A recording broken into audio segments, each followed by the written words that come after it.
Tom's River Show. Pat O'Melia here, your concerned Tom's River resident. Why we do the show? Because you're concerned.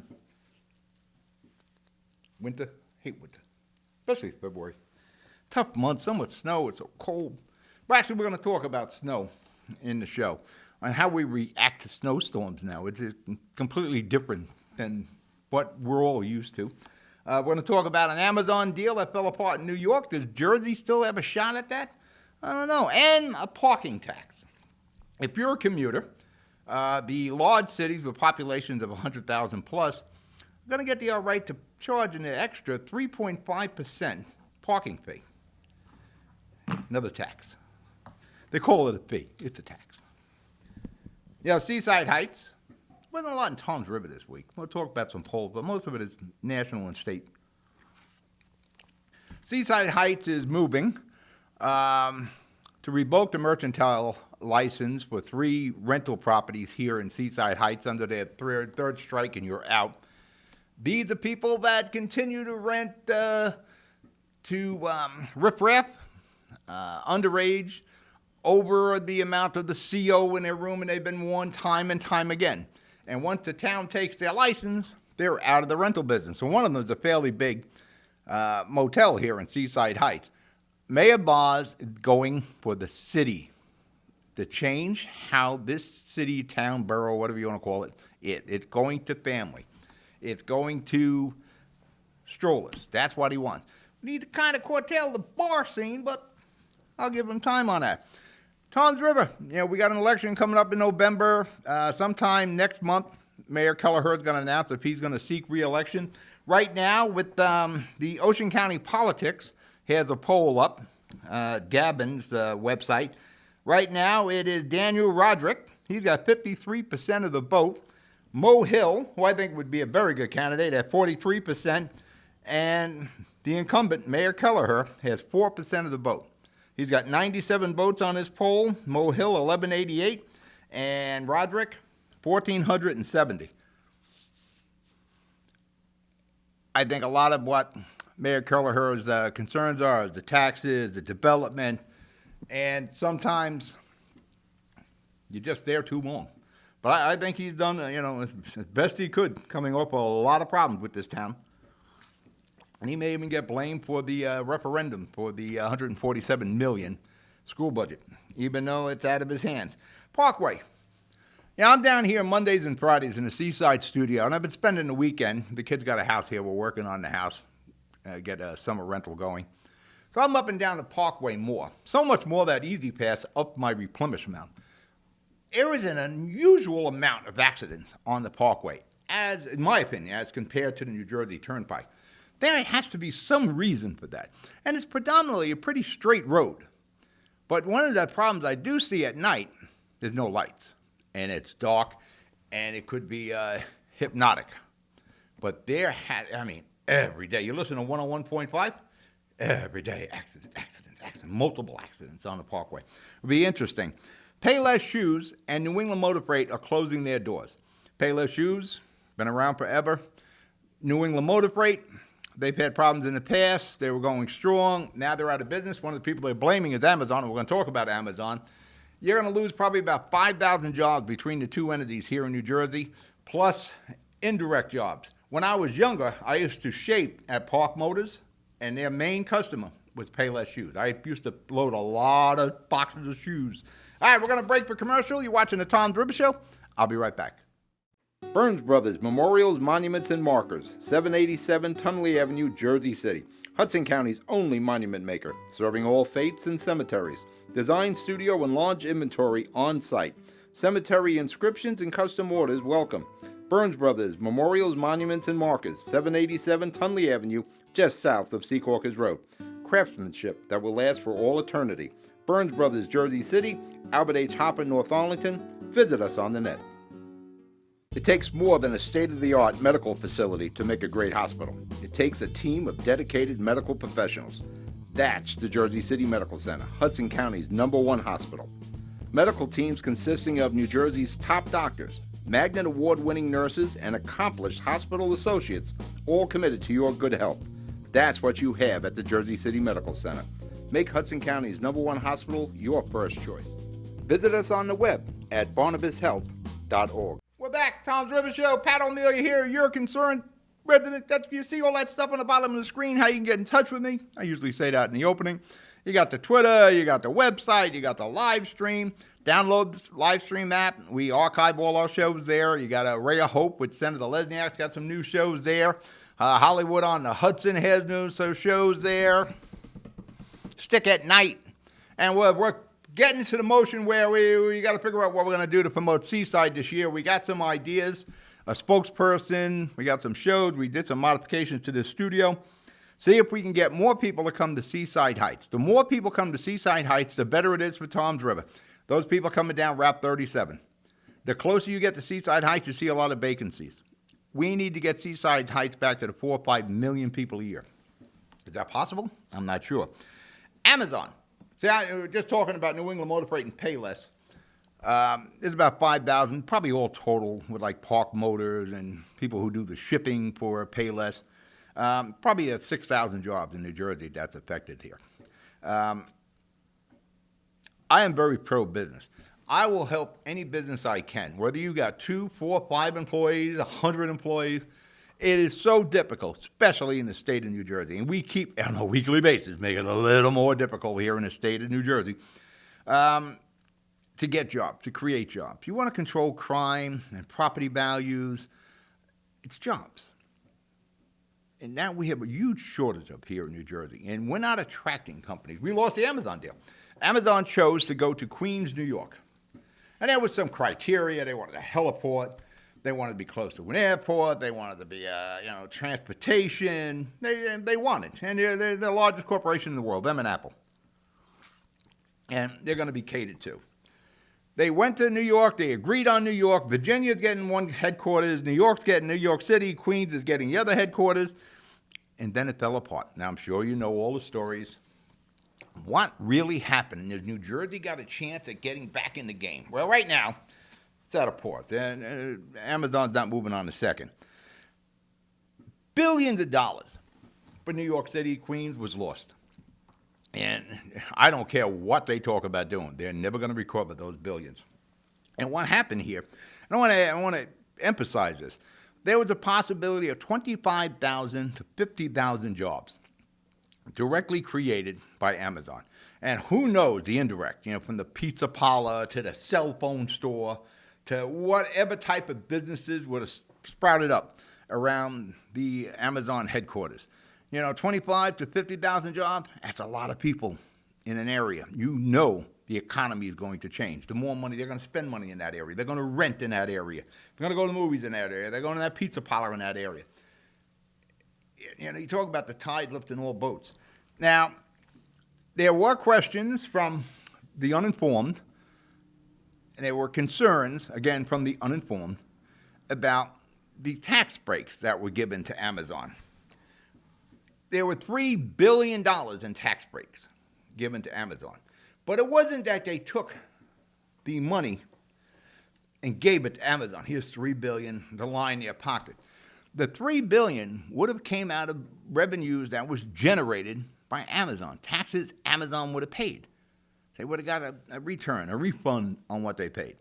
So no money was ever coming out of the corpus of New York City. No money was going to be taken away from the Housing Authority or the SNAP programs or traffic or whatever program there's going on in New York City. No money was going to be diverted and given to Amazon. Amazon was only going to get a refund on what they were paying. Listen, I'm not big on these incentives anyway. I was never a big believer in this. The tax incentives to attract businesses to various communities, states, and cities. But it's a tool that's been used for many, many years, and for the most part, used successfully. There has been concerns. I'm from Jersey City, as most of you here in Tom's River are, and we've had our issues with the tax incentives and abatements and project labor agreements and how many jobs are going to be created. And it was always debatable, are any of these jobs created? Do anybody from Jersey City or New Jersey get those jobs? I'm not a believer in bribing people to do business in New Jersey. And I've had this argument with Mayor Fulop and Mayor Healy in Jersey City and going back to Mayor Cunningham. But it's a tool that's been used and a tool that's been abused. You look at Panasonic. For many, many, many years, they were in Secaucus.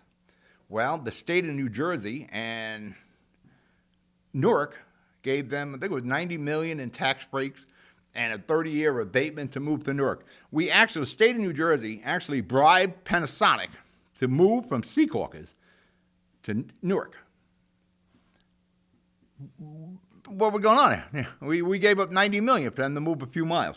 We had the same thing with Goya in Secaucus. They moved to Jersey City. They went maybe less than a half mile. And they got millions of dollars in breaks from the state of New Jersey and abatements from the city of Jersey City. And we're going to get all this business and jobs. That if we got 4 or 5 jobs for Jersey City residents. But an example of how these things do work is Newport, Jersey City, with the LaFrac family. They actually created a city within a city, Newport. And that was with breaks from the city, from going back to Tony Cucci and Mayor Cunningham and Mayor McCann. That worked. Now, a lot of people complain, oh, the LaFracs, they're rich, they got, tax breaks. Well, I'm going to tell you, there's a reason the value of property in Jersey City is what it is now.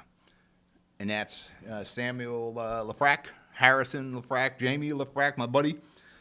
What happened with Amazon is Cuomo and de Blasio screwed it up. They didn't do their due diligence. They didn't get their ducks in a row. Whatever Cuomo and de Blasio had to do with Amazon, they didn't do. They didn't talk to the local reps, the council people, the state senators, the assembly people, their Congress representatives, and they didn't follow through. So Amazon pulled out. They didn't want to deal with these people. And a very small percentage of the people were against Amazon, and really it's a case of the tail wag the dog. And Amazon's gone. All right, we're going to break for commercial. We'll be right back. Good Friend Self-Storage in North Bergen, New Jersey is a fully climate-controlled facility equipped with state-of-the-art security, packing supplies, a Refer a Friend program, and multiple loading docks convenient for commercial use. Located just off of Route 3 at 4301 Tunnelly Avenue, Route 1 and 9. Call 201-867-2444 or visit us on the web today. Good Friend Self-Storage. Let us be your good friend. We're back. Tom Dribble Show, Pat O'Melia. You see the information on the bottom of the screen. Getting back before we get to the winter storm. Amazon would have been amazing for Queens. It would have redeveloped that area. It was a bunch of warehouses and junkyards. Gone. Does Jersey have a shot? Yeah, I would imagine Amazon will revisit it. And Newark and Jersey City, Newark was in the short list. Jersey City was out of there because it's just hard to get property. I try to talk Mayor Fulop into what we call Dog Patch, and an old PS&G site there. There was a lot of property, probably closed in the dark. That's where I grew up. But, think about that. If you could put 25 or 50,000 jobs in Jersey City or Newark, and it just isn't Jersey City or Newark people get those jobs. People from within an hour, Tom's River people would be getting jobs. Everybody from La Valette, or Pelican Island, Berkeley. They're all within an hour's ride to get to Newark or Jersey City. 25 to 50,000 jobs. That is a huge amount. So, you're going to have to cater to Amazon. And I've gone back and forth with this. As soon as they said they were looking to move to Jersey, I'm like texting away with the mayor. So how do we do this? How do we do this? So you got Newark, you got Jersey City, and oddly enough, Kearney. Kearney has a lot of room. You got the old Copper's Coat. A lot of people don't know where that is. It is a huge piece of property right in the Hackensack River. It's close to the airport. It's close to the highways, the New Jersey Turnpike, 109, 280. We could accommodate that. And somehow we need to get those jobs. Winter weather. We closed the schools. We banned tractor trailers and rigs from the highways. There's a storm coming. It's an apocalypse. The snow apocalypse is coming. Even the reports say it's like 2-3 inches. Now, I'm sure everybody here has a story about driving home in a blizzard or in a heavy snowstorm. I can remember many times that I came home for whether I was working at Piscataway or Bridgewater or in Newark. I remember in '94 when I was working in Newark, we had like a blizzard every other day. Every other day we were snowbound again. Every day I got to work and I got home. Now going from Jersey City to Newark. we would plow the roads. We would plow the streets. We put the salt down. This is before brining. We were not snowbound for days. The next day, we were up and running. Parking was a problem. And when I was a kid, you dug at your parking spot, that was your spot until spring, until that snow melted. But, you know, we had blizzards where we moved up and down the roads. On Christmas, what was it? 2000, I remember the ones, 2010 and 2002, storms right around Christmas. Those were huge storms. I was at work. I got home. Turnpike, 1 and 9, I got home. Now, you know, we're closing roads, you know, a couple inches of snow, it's paralyzing. Think about that. I'm sure you drove in those storms. And I'll tell you, the Christmas storms in 2010, school was out. So cities weren't in a big rush to do a lot of plowing then. But in Jersey City, we plowed Central. We got the boulevard going. 1 and 9 was open. The next day, you know, and nobody was snowed in. They couldn't get to the store. The next day, we were up and running. I remember getting home when we lived on Congress or even Gray Street one time. This is going back a while. You know, going down Gray Street and actually plowing this Pontiac Phoenix through like a foot of snow to get it into a parking spot. Then looking, is that really a parking spot? But we're on the block. We all have these stories. And I'm going to tell you, those storms that I drove in, whether it's from the 90s or 2000, I was in cars far less capable of driving in the snow than I have now. I didn't have four-wheel drives then. I had front-wheel drive. But, you know, I didn't have the Jeep or the Kia Sportage. Those, you know, those cars back in 2010, 2002 in the 90s, they were maybe front-wheel drive, rear wheel, but we got home. How? We made it home every time. And like I said, the next day, we were up and running. The stores were open. The streets were open. You know, and back then you knew if it was going to be, especially in Jersey City, again, the DNA pool for all of us here in Jersey, at Toms River and Seaside Heights. Orrin Dabney was one of the best DPW and Jersey City Incinerator Authority guys, not DPW. He was in charge of the snow plowing. He was the guy that got all the owner-operators and his own guys, the garbage trucks, you know, all that stuff. Anything we put a plow on. Orrin Dabney had like military precision on how he was going to do this. But you knew, and he had his own Doppler radar and all that. And he had the city and sectors and how, Jersey City and sectors on how he was going to plow things. And you're riding around during the day, and it's getting a little dark out there, and saying, when I want snow, the predictions are right. If you've seen Orrin's equipment sitting, he'd have the big plows in one spot, small plows in the other. You'd start seeing that salt going down. If Orrin was doing it, it was going to be bad. Maybe the state and various cities should go and talk to Orrin about being a consultant, because the guy always got Jersey City up and running. And, you know, it was amazing. But you knew when a bad storm was coming. You seen the equipment. Now, how did that happen? The state, the city, the county, they all did their job. Now, in November, they didn't do their job. The only town that really did a great job was North Bergen with Nick Sacco.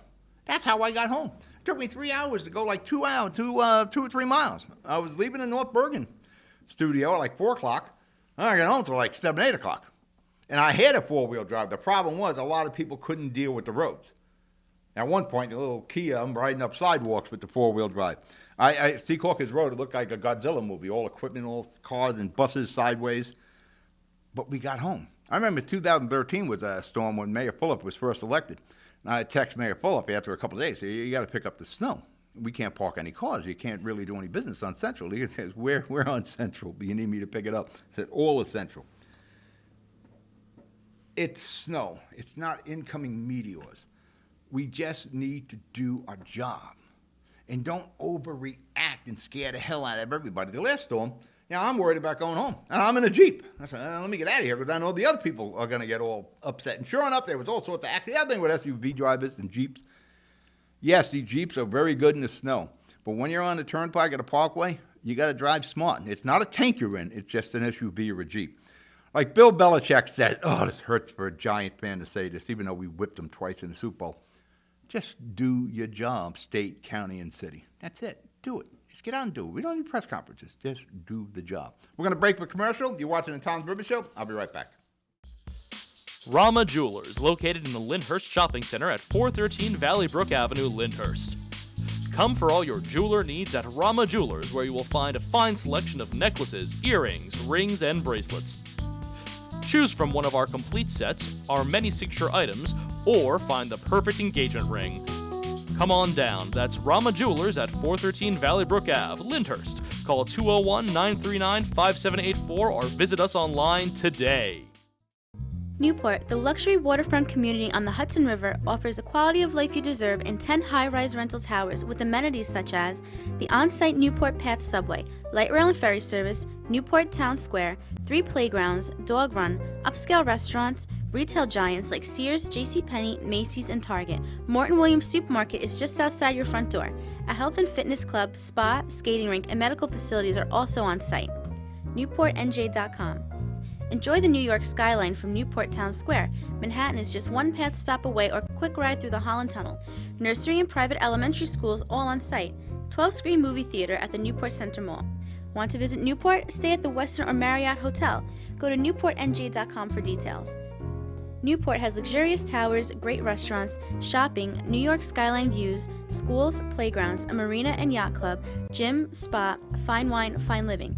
It's incredible. It's you. NewportNJ.com. Newport, live like you want. Tom's River Show. We're back. Pat O'Melia here, your concerned resident. Before I do it, I said earlier, it's going to happen. There's a proposal in Trenton. They're going to pass this to allow a 3.5% parking fee. Tax. Fee is another code word there. For the large municipalities in New Jersey, 100 population plus, Tom's River isn't that far away. They will charge 3.5% on public and private parking lots. So when they're telling you, take the parking ride, it's going to cost you a little bit more. And they want to use the money to improve pedestrian safety around mass transit hubs, bus stations, light rail, transit, New Jersey Transit and Hoboken or Seacork is there. But the thing is, every week it's another tax they're talking about, and another tax, and another tax, and another tax. If you're a Democrat, and, you look at Steve Sweeney, I know he's thinking about running for governor. He's like, oh, man. Almost anybody, you keep talking about taxes, somebody takes a stand and keeps their word. I'm going to repeal a lot of these taxes, and I'm actually going to. It's not one proposal ever cuts your taxes. The pot money, which looks like we'll be legalizing that soon, the money from the sports gambling, none of that's ever dedicated to cut your property taxes. Everybody is in gain here with this 3.5, with the exception of 1- and 2-family homes where you're parking your car in there, that you're safe. Anywhere else, you got a problem. If you rent down the parking spot or garage, you got like a 4-car garage, you rent out a couple, bingo. The parking lot, the municipal lot where you're parking, 3.5%.